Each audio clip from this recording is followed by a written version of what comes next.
اعوذ باللہ من الشیطان الرجیم بسم اللہ الرحمن الرحیم اللہم صلی علی محمد وآل محمد وعجل فرج آل محمد ولعن دعهم۔ تمام مومنین کو یا علی مدد والسلام علیکم ورحمۃ اللہ وبرکاتہ۔ سامعین محتشم، حال ہی میں ایک مشہور زمانہ نام نہاد ذاکر آیت اللہ فوٹو کاپی، جنہیں سوائے بڑے ذاکرین کی تقاریر رٹ کر ممبر پر آ کر بیان کرنے کے اور کوئی کام نہیں ہے، علی عباس عسکری صاحب، ان حضرت کا ایک کلپ مجھ تک پہنچا جس میں یہ حضرت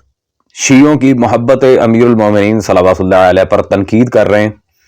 چاہے ضمناً یا اشارتاً۔ تنقید تو تنقید ہی ہوتی ہے، وہ بس سمجھدار کے لیے اشارہ کافی ہے۔ اور حضرت نے صرف تنقید نہیں کی بلکہ اسے نعوذ باللہ من ذالک جو محبت اہل بیت شیعان علی صلوات اللہ علیہ کے دل میں موجود ہے اس پر باقاعدہ اعتراض کیا ہے۔ وہ کس لحاظ سے، آپ ان کی ویڈیو دیکھیں، اس کے بعد انشاءاللہ تبارک و تعالی ہم دلائل کے ساتھ یہ بات واضح کرتے ہیں کہ یہ حضرت کیا کہہ رہے ہیں اور حقیقتاً بات شیعہ سنی کتابوں میں کیا ہے۔ ہمارے اہل سنت بھائیوں میں اس کے بعد میں مسائل پڑھوں گا۔ اہل سنت بھائیوں میں بہت بڑا نام ہے سرمد، پوچھئے گا، بہت بڑا نام ہے سرمد۔ ان کا آپ کو میں دو مصرے سناتا ہوں اور میں کیمرے کی موجودگی میں کہہ رہا ہوں کہ یہ اعتراض مجھ پہ نہیں لگے گا، یہ اعتراض ان پہ لگے گا جنہوں نے لکھے ہیں، اگر بنا تو۔ لیکن پہلے بات مکمل سنیے گا۔ اور یہ ایسا ہوتا ہے کہ اہل سنت برادران عشق علی میں اتنا آگے چلے گئے کہ وہاں تک شیعہ بھی نہیں جا سکے، وہاں تک شیعہ بھی نہیں جا سکے، وہاں تک شیعہ بھی نہیں جا سکے۔ جی سامعین گرامی قادر، ڈیفینیٹلی آپ نے یہ نام نہاد ذاکر کی ویڈیو سن لی ہوگی۔ اب مجھے لٹرلی یہ سمجھ نہیں آتا کہ ان لوگوں کی پرابلم کیا ہے۔ کسی صوفی شاعر کا کلام پڑھ رہے تھے مدح امیر المومنین میں مولا علی صلوات اللہ علیہ کے لحاظ سے، اور ٹھیک ہے،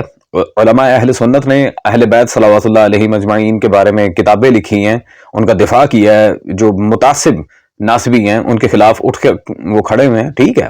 میں اس چیز کا انکاری نہیں ہوں۔ ہم نے تو الحمدللہ خود جو منصف مزاج علماء اہل سنت ہیں ان کا ناصبیوں کے سامنے جا کر دفاع کیا ہے، چاہے وہ دکتور صداقت فریدی حافظہ اللہ تعالیٰ ہوں، یا قاری ظہور احمد فیضی حنفی حافظہ اللہ تعالیٰ،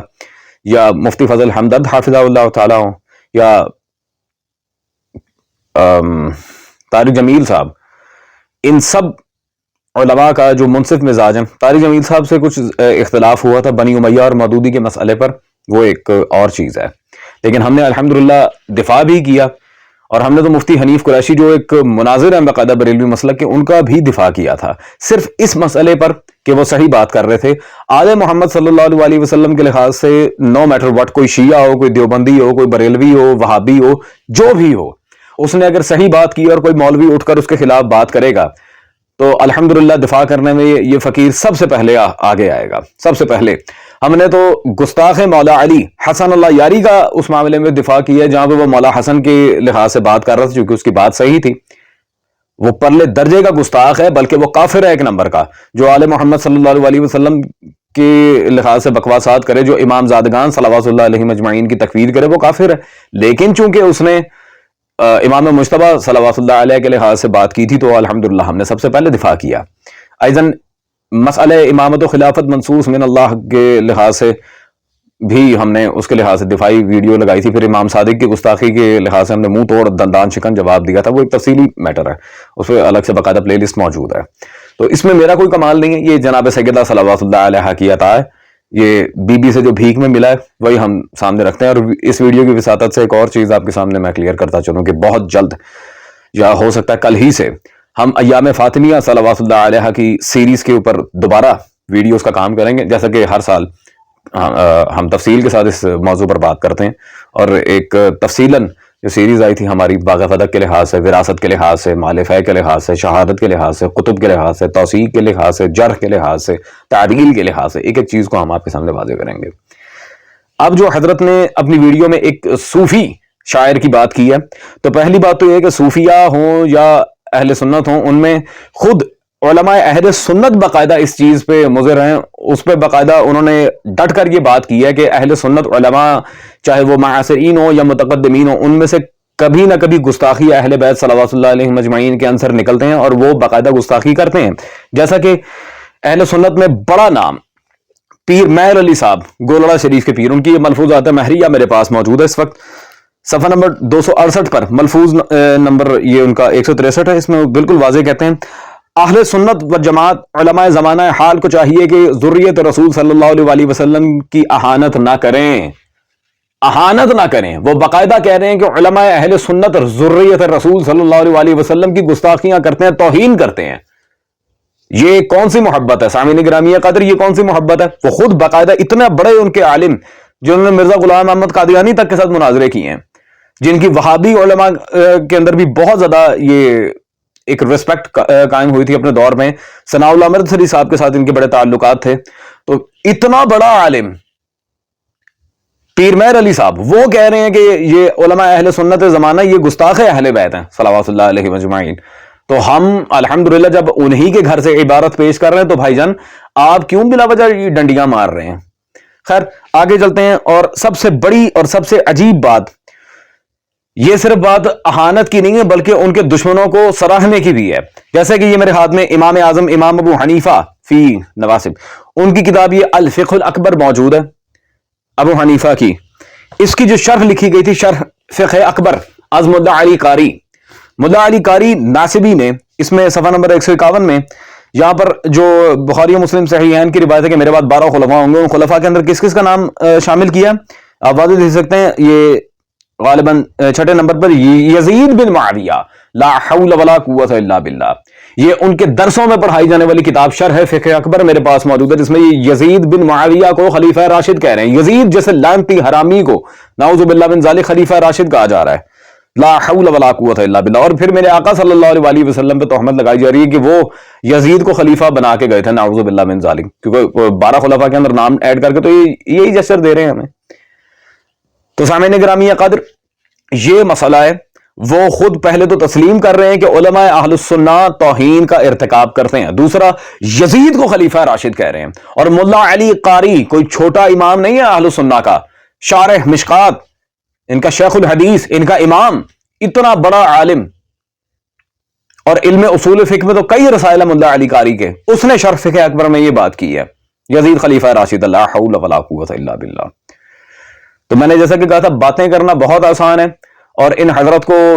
ابھی بہت سی تحقیقات کی ضرورت ہے، بلکہ ان کو کیا ہے جو انہیں ممبر پہ لائے ہیں ان کو بڑی تحقیقات کی ضرورت ہے، جن کی یہ تقریریں رٹ رٹ کے آگے ممبر پہ بیان کرتے ہیں۔ اور بھائی میری بات سنو، رٹی ہوئی تقریریں کبھی بھی حجت نہیں ہوتی۔ یہ رٹی ہوئی تقریریں اگر آپ لے کر آگے چلو گے تو پھر یہ کتب اربع اور منابع حدیثیہ، پھر اسماء الرجال کی کتابیں، علم تفسیر کی کتابیں، اصول حدیث کی کتابیں، علل حدیث کی کتابیں، یہ اتنے جو مروجہ علوم ہیں، پھر احادیث کو پرکھنے کے جو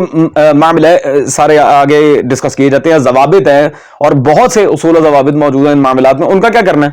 درایت الحدیث پر، اصول الحدیث پر اور بہت سی چیزوں پر اتنی محنت سے علماء نے، متقدمین نے، متاخرین نے، متوسطین نے، معاصرین نے اتنی محنتیں کی ہیں شروحات متن حدیث پر اور دیگر معاملات پر۔ وہ چلیں آپ کو اس سے کیا لگے، اللہ کے بندے رٹی تقریر آ کے ممبر پہ بیان کرتی ہیں، لالا لالا مچائی ہوئی ہے۔ یہی بات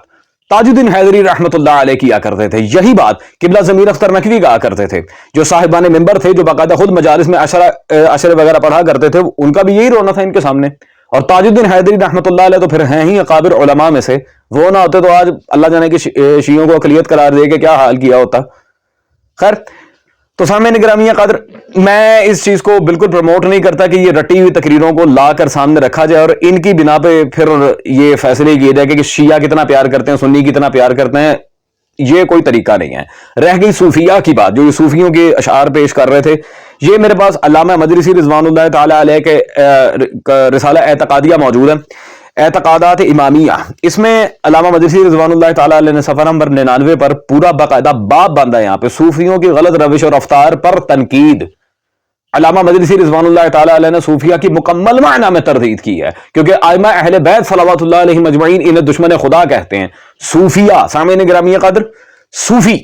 فقراء کی میں بات نہیں کر رہا، جو اصلی اولیاء الہی ہیں ان کی تو کرامات اجماع شیعہ سنی سے ثابت ہے، وہ تو کوئی مسئلہ ہی نہیں ہے، اس پر اتفاق ہے باقاعدہ۔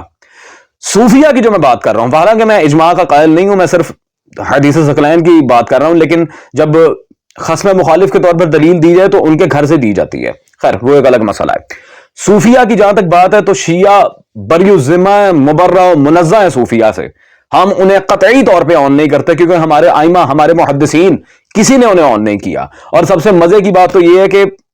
صوفیہ کے لحاظ سے نہ صرف شیعہ اکابرین بلکہ صوفیوں کے امام محمد غزالی، ان کی کتاب یہ میرے پاس جلد نمبر 3 موجود ہے احیاء العلوم، اس میں حافظ غزالی نے جلد نمبر 3 میں صفحہ نمبر 612 پر بالکل واضح آپ دیکھ رہے ہیں باب بندہ صوفیہ کی مغالطہ افرینیہ. اللہ اکبر. وہ بھی صوفیہ کی تردید میں پورا باب لے کر آئے ہیں جو خود تصوف کے امام ہیں. امام محمد غزالی احیاء العلوم الدین میں پورا باب لے کر آئے ہیں وہ صوفیوں کے رد پہ. تو سامعین گرامی قادر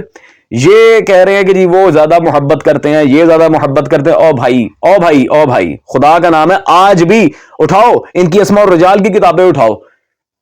دیکھو جا کے کتنے ہی ایسے روات ہیں، کتنے ہی ایسے مصنفین ہیں، محدثین ہیں، مؤرخین ہیں، مفسرین ہیں جنہیں صرف آل محمد صلی اللہ علیہ وسلم کی محبت میں اگر کوئی تانا دیا جاتا ہے تو انہیں تانا دیا جاتا ہے کہ یہ شیعہ ہے. جیسے سلیمان بن ابراہیم حنفی ہیں، ابراہیم جوینی خراسانی ہیں، ان لوگوں نے جو مناقب پر کتابیں لکھی انہیں شیعہ کہہ دیا. آج بھی فی زمانہ بہت سے علماء موجود ہیں جو بریلوی ہیں، کچھ ان میں دیوبندی ہیں، کچھ اہل حدیث ہیں، لیکن انہیں شیعہ کہا جاتا ہے. وہ کہتے ہیں جی یہ رافضی ہیں، یہ شیعہ ہیں. تو اس سے پتہ چلتا ہے کہ خود غیر شیعہ علماء اس بات کی تصدیق کر رہے ہیں کہ آل محمد صلی اللہ علیہ وسلم سے اگر کسی کو سچی محبت ہے تو وہ صرف شیعان علی کو ہے صلوات اللہ علیہ، صرف اور صرف شیعان علی کو. ہاں جو اپنے تائیں محب اہل بیت بنتا ہے، میں اس سے صرف ایک سوال کرتا ہوں جو یہ کہتا ہے کہ ہم بھی علی کو مانتے ہیں. میرا اس سے صرف ایک سوال ہے کہ اگر آپ علی کو مانتے ہیں تو پھر ان کو کیوں مانتے ہیں جن کو حیدر کرار کبھی تسلیم نہیں کرتے تھے، جنہیں مولا علی آن نہیں کرتے تھے، جنہیں مولا علی نہیں مانتے تھے، ان کو کیوں مانتے ہو اگر علی کو مانتے ہو تو؟ یہ میرا ان سے سوال ہے. منصف بن کے بالکل تعصب کی اینک اتار کے اس کا مجھے جواب چاہیے. انشاءاللہ تبارک و تعالی جب اس کا جواب آئے گا ساری باتیں خود بخود کلیئر ہو جائیں گی. اسی کے ساتھ بھائی کو اجازت دیں، انشاءاللہ تبارک و تعالی جلد آپ سے ملاقات ہوتی ہے ایام فاطمیہ کی سیریز میں. امام زمانہ صلوات اللہ علیہ وارث.